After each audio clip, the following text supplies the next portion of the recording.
It's 1899. We're in New York at Columbia University. Our guy is Dr. Alexander Hartigan. And let me tell you, this man, he's brilliant. Like 200 plus IQ, kind of brilliant. He teaches mechanics and engineering, but his mind, it's always buzzing, always dreaming of what could be, not just what is. He's got these radical ideas, right? Like using solar power or harnessing micro-energy waves. But the dean, bless his conservative heart, he just shoots them down. Says Alexander should focus on things that might actually help mankind. Like, get this, a study on the benefits of tobacco consumption. Can you believe it? His friend, David Philby, he's always there, a bit of a grounding force. David's a good guy, but more traditional. He's always telling Alex to be more conservative, to play things safe, especially since it's his first year as an associate professor. But Alex, he sees everyone walking around in identical black bowler hats, and he just wants to see people throw them away, to question things, to dream. He calls the faculty dinosaurs, already extinct, just don't know it. He's even got an electric toothbrush and a city plan for the future hidden away. And get this, David's worried about him wasting time on that German crackpot Mr. Einstein. But Alex? He's like, nah, Einstein's got some very interesting ideas, and I'm gonna give him all the support I can.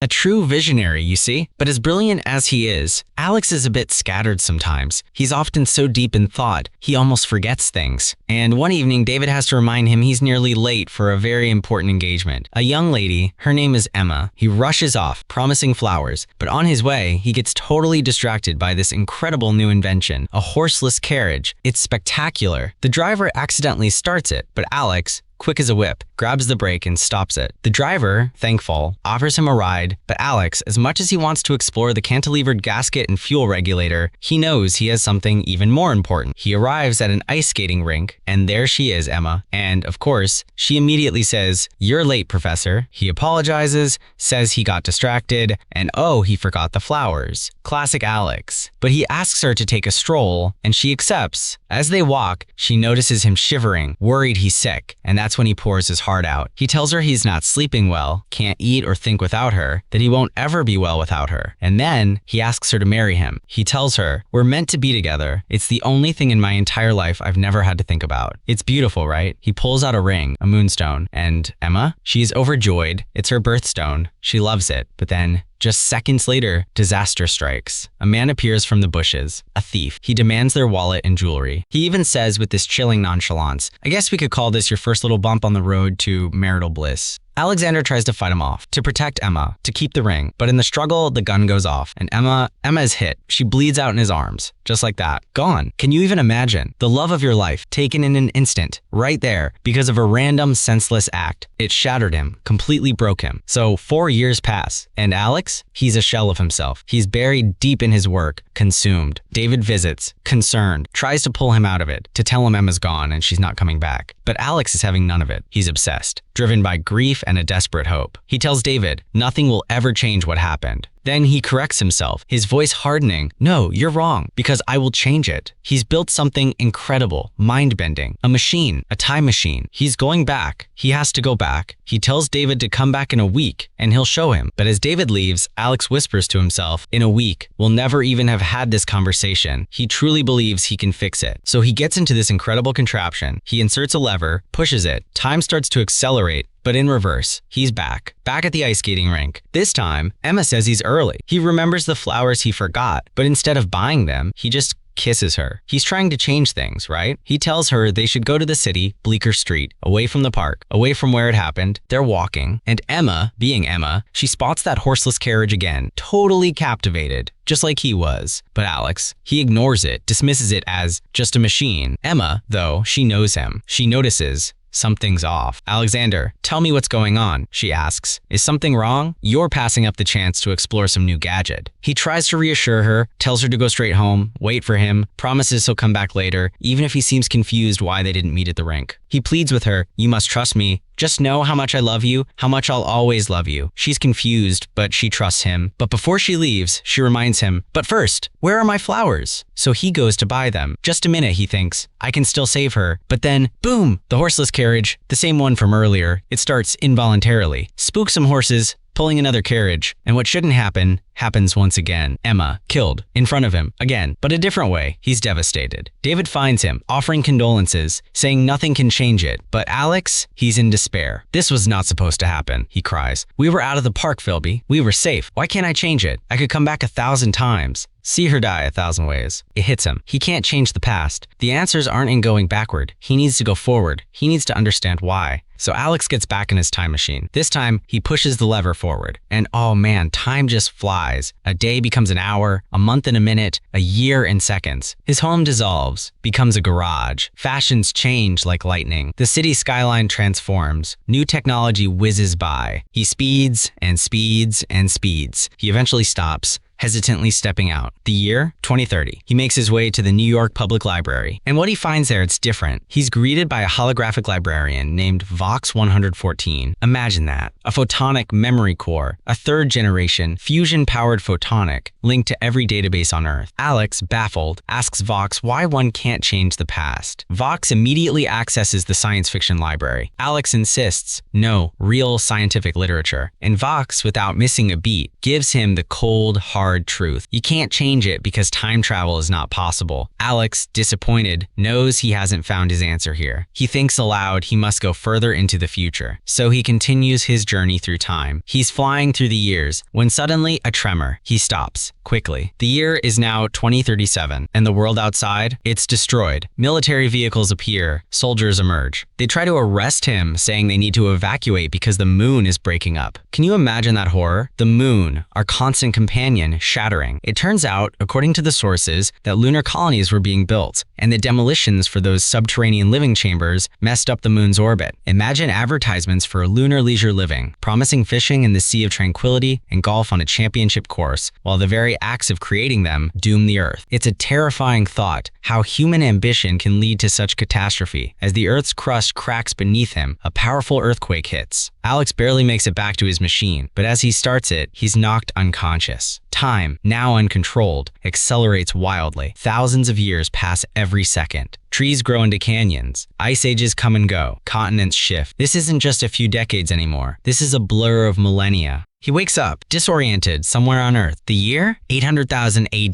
The planet is transformed, green and lush, but with no trace of technology. He's in a breathtaking canyon village, built into the rock. The people, who are called the Eloi, speak a language he doesn't understand. They're wary of him, even considering throwing him in the river. But then, a woman, Mara, steps forward. She knows his language, the stone language, as she calls it. She teaches it to the young, but most forget. She tells the others he's just a wandering idiot who hid his head to protect him. He meets her little brother, Kalen, a curious kid. Alex describes his old world, a busy place where everyone wore those identical black bowler hats. He even gives Kalen his favorite pocket watch, a gift from Emma, a precious memento. Mara later explains that their parents, like all the older Eloi, have simply gone from this place. It's a chillingly vague answer, and Alex, looking at the moon, which is now whole again but scarred, whispers to himself, "You were right, Philby. I did go too far." Mara, sensing something different about him, believes him when he reveals he's from another time. But then, something even stranger happens. That night, Alex wakes from a terrifying dream. A metallic head yelling his name. Kalen, too, wakes up from the same dream. Mara explains to him that everybody has that dream. Alex finds it incredibly strange. The next day, Mara shows him a collection of stones, etched with words from the stone language. He reads one. "One generation passeth away, and another cometh, but the earth abideth forever." He asks Mara why there are no older people among the Eloi, no parents or grandparents. She replies, "They've gone from this place." He presses, "You mean they're dead?" She enigmatically says some things are better left unsaid, that they don't dwell on the past, but remember their parents by making these big wind turbines. It's like she's trying to tell him something without actually saying it out loud. He takes Mara to his time machine. It seems fine. He considers going back to his own time, but it feels so long ago. And then Mara asks him a heartbreaking question. "Will you take Kalen with you? Take him away from here. Please." "You don't know." She's clearly terrified, but won't explain why. And then, just like that, the ominous sounds begin. Drums. Alarms. Mara starts screaming, yelling they must get Kalen. Strange creatures, pale and terrifying, burst from the ground. These are the Morlocks. They're shooting darts, hunting the Eloi, dragging them back into the earth. Mara is hit. Kalen is hit. Alex, in a desperate act, saves Kalen, and the creature turns on him. He fights, climbs a wind turbine, falls, almost suffocates. Kalen, brave little kid, appears with a torch, saving Alex. But in that moment, Mara screams. The Morlocks drag her underground. Alex is utterly devastated. He tries to dig her out, to no avail. He asks the remaining Eloi, "Why don't you fight back? Why do nothing?" Their answer is chilling. Those who Farquaad packs fight are taken first. Kalen tells him no one knows where they're taken, but there's a cave nearby with ghosts that might help him. That night, Kalen leads Alex to this cave. And what does Alex see? Vox 114, the holographic librarian from 2030, still functioning after 800,000 years. Vox remembers him. He explains that what was once one race is now two, one above, the Eloi, and one below, the Morlocks. He says the Morlocks, driven underground after the moon broke up in 2037, couldn't re-emerge into the sun. They bred themselves into castes, evolving physically and mentally. And how did those below survive? That is their question, isn't it? Vox says, chillingly. Vox tells Alex that a friend, an Eloi who escaped, told him everything. He came from the jungle in the east, and they can find the Morlocks by following the breathing. Alex, preparing to go, tells Kalen to return to the village. And Kalen reveals something crucial. He lost Alex's pocket watch in the attack. They took it, he says. Alex wonders, why would they take it? He descends into the Morlocks' underground lair. It's a network of vast, dark caves and tunnels, filled with the bones of countless Eloi. He sees huge machines, exhaust fans probably. He finds a room with clothes, even Mara's necklace. But then he sees the knives, the nasty tools, and he stumbles, falling into a water-filled pit where skeletons float. A Morlock grabs him, drags him to an enclosed area, and there she is, Mara, in a cage, totally unresponsive. And then he sees him, the Morlock leader, a strange, pale man, almost human, with a completely white face. He's calm, articulate, and absolutely terrifying. He tells Alex the whole story of their evolution. How, after the moon fell, some stayed above, but the rest escaped underground. They bred themselves into castes, some with sharp eyes and ears, some with big muscles for hunting, and his own caste, the Cerebrals, expanded their mental abilities. They can see and control others, thoughts, even Alex's. The Morlock leader explains he controls his people, the hunters, to prevent them from over-consuming the Eloi. Alex, enraged, asks if humans' role is simply to be food. The Morlock answers, yes, and for those who are suitable, to be breeding vessels, like Mara. Chilling, right? Absolutely horrifying. Alex calls it a corruption of every natural law, but the Morlock, irritated, retorts that Alex's time travel is likewise a corruption of natural laws. Then comes the gut punch. The Morlock leader says he knows Alex, knows he's haunted by those two most terrible words. What if? He creates a mental image in Alex's mind, showing him his watch collection, his inventions, his dream of Emma, of what could have been, of a life he might have had. And then, the ultimate paradox. The Morlock explains, you built your time machine because of Emma's death. If she had lived, it would never have existed. So how could you use your machine to go back to save her? You are the inescapable result of your tragedy, just as I am the inescapable result of you, mind blown. You can't change your own past, because your attempt to change it is what created the circumstances for you to try in the first place. It's a scientific paradox. The Morlock produces Alex's time machine. He tells Alex he has his answer, and he should go home. Alex, seeing his beloved pocket watch, demands it back. The Morlock hands it over, but as he does, Alex, desperate, grabs him, starts the machine, and they're thrust into a brutal fight inside the time machine. The Morlock is strong, pulls a knife. Alex, using his engineering knowledge, breaks an air pressure meter, pushes the Morlock out. The Morlock hangs on, desperately clinging to Alex's throat, but time, outside the machine, is accelerating violently. The Morlock's body ages, withers, turns to a skeleton in seconds, then dust. Gone. Alex keeps pushing the lever, going further into the future. He needs to know. He stops the machine. The year is now 635, 427, 810 AD. And the Earth? It's completely barren. All life on the surface has been destroyed. Only Morlock caves remain. The Morlocks won. They consumed everything. This is the moment Alexander truly understands. He can't save Emma. That's his inescapable tragedy. But he can save Mara. He can change their future. He immediately turns the time machine around, races back to Mara's time.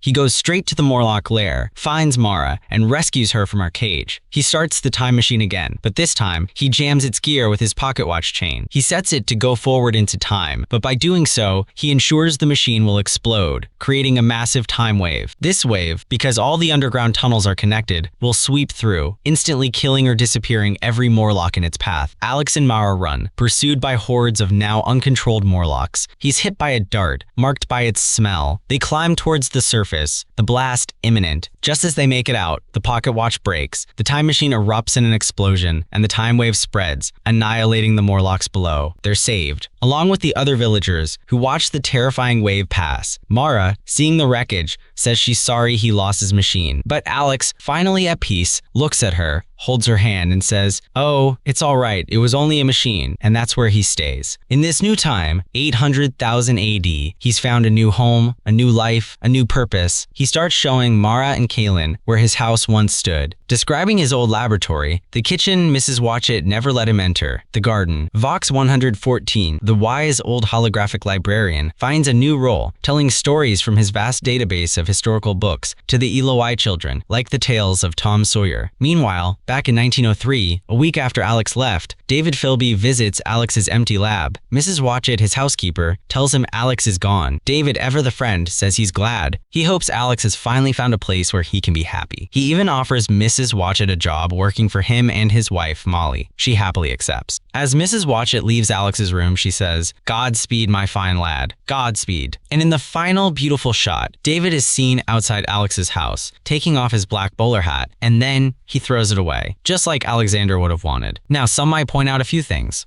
Little plot holes or unanswered questions. Like, if Alexander went into the future and the Morlock leader aged rapidly and died there, shouldn't he still be alive in Alexander's original timeline in 1903 when Alex came back to save Mara? The movie doesn't really clear that up. And if Alexander changed the future by killing the Morlocks, effectively saving the Eloi, why couldn't he change his own past and save Emma? But here's how I see it. It's not about the technicalities, right? It's about the deep human truth behind it all. Alexander learned that some things, like his love for Emma and her tragic death, were fixed points. He couldn't escape that particular pain. He was, as the Morlock so eloquently put it, the inescapable result of his tragedy. But the key was what he did with that knowledge. He couldn't change his past, but he could change a future. He could fight for others, for a new life, for a chance at happiness, even if it wasn't the one he originally sought. And Morlock, with all his cold logic, he gave Alex the answer to his what if. He explained that we all have our time machines, don't we? Those that take us back are memories, and those that carry us forward are dreams. But Alex, in his final act, his last defiance, he showed the Morlock and us that there's always another what if. What if you don't accept the inevitable? What if you fight? What if you choose a new dream? So what do you guys think? Does it just come down to accepting some things and fighting for others? Or is there always a little what if hanging there, pushing us to imagine another way?